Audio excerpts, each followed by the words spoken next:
জনপ্রিয় ইসলামী স্কলার ও জৈনপুরীর পীর ডক্টর এনায়েতুল্লাহ আব্বাসী বলেছেন, দেশের প্রধানমন্ত্রী থেকে রাস্তার ঝাড়ুদার পর্যন্ত যে প্রবাসীদের টাকায় বেতন পায়, পৃথিবীর কোথাও তাদের মূল্যায়ন নেই। এর চেয়ে বড় কলঙ্ক আর কি হতে পারে? এর জন্য দায়ী বাংলাদেশের সরকার ও সংশ্লিষ্ট দূতাবাস। তাদেরই এসব দেখার দায়িত্ব। প্রতিনিধি আশরাফুল মামুন জানান, মালয়েশিয়ার রাজধানী কুয়ালালামপুরে জালান আম্পাং এ মুজাফফরিয়া ইন্টারন্যাশনালের উদ্যোগে আয়োজিত দোয়া ও আলোচনা সভায় প্রধান অতিথির বক্তব্যে তিনি এসব কথা বলেন।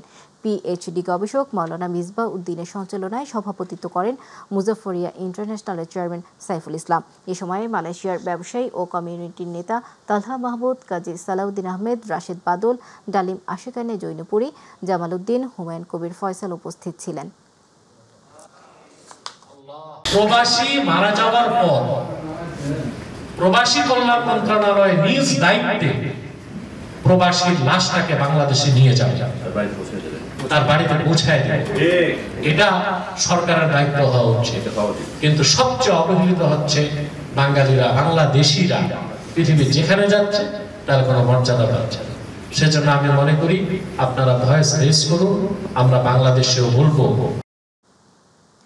দোহার ও নবাবগঞ্জ উপজেলায় উন্নয়ন নিশ্চিত ও মাদকের মতো ভয়াল ব্যাধি এলাকা থেকে দূর করে স্বাস্থ্য ও শিক্ষা খাতে বিশেষ গুরুত্ব দেওয়া হবে বলে প্রবাসীদের মাঝে আশ্বস্ত করেছেন ঢাকা জেলার বিএনপি সভাপতি ও জাতীয় নির্বাহী কমিটির সদস্য খন্দকার আবু আশফাক।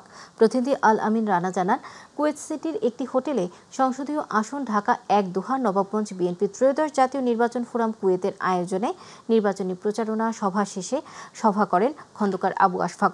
কুয়েত বিএনপির সাবেক সিনিয়র সহ সভাপতি আব্দুল কাদের মোল্লা সভাপতিত্বে সংগঠনের সদস্য সচিব জায়েদুর রহমান জায়েদের সঞ্চালনায় বিশেষ অতিথির বক্তব্য রাখেন ঢাকা জেলার বিএনপির সাবেক যুগ্ম সাধারণ সম্পাদক জালাল আহমেদ চুন্নু মোল্লা, কুয়েত বিএনপির সাবেক সহ সভাপতি সোয়েব আহমেদ, রনি আহমেদ লালন, ফেরদৌস খান, লিয়াকত হোসেন, জাকির হোসেন গাজী সহ ঢাকা ১ আসনের কুয়েত প্রবাসী নেতৃবৃন্দ।